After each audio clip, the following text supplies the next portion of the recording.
அமெரிக்க போர் விமானங்களை ஈரான் சுட்டு வீழ்த்தியது எப்படி? அமெரிக்க இஸ்ரேல் கூட்டுப்படைகள் மற்றும் ஈரான் ராணுவத்திற்கிடையான போர் தீவிரமடைந்து வருகிறது.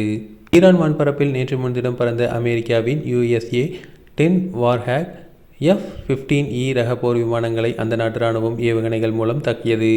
இதில் ஹர்முஸ் ஜலசந்தி பகுதியில் பறந்த A-10 வார்ஹேக் போர் விமானம் ஈரான் வான்எல்லையை தாண்டி பெர்சியா வளைகுடா பகுதியில் விழுந்தது. அந்த போர் விமானத்தின் விமானி பாராசூட் மூலம் உயர்த்தப்பினார்.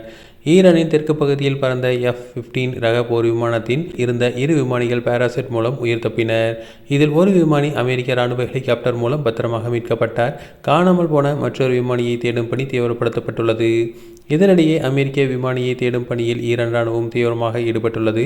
அவரை பிடித்து தரும் நபருக்கு 10 லட்சம் ரியால், அதாவது 55 லட்சம் பரிசு வழங்கப்படும் என ஈரான் அரசு அறிவித்துள்ளது.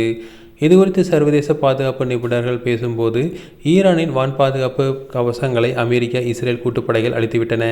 எனினும் மஜித் ஏவுகணை கட்டமைப்பை ஈரான் ராணுவம் தொடர்ந்து பயன்படுத்தி வருகிறது. இது வானில் 20 மீட்டர் முதல் 6 கிலோமீட்டர் உயரத்தில் பறக்கும் போர் விமானங்களை, ஹெலிகாப்டர்களை தாக்கும் திறன் கொண்டவை.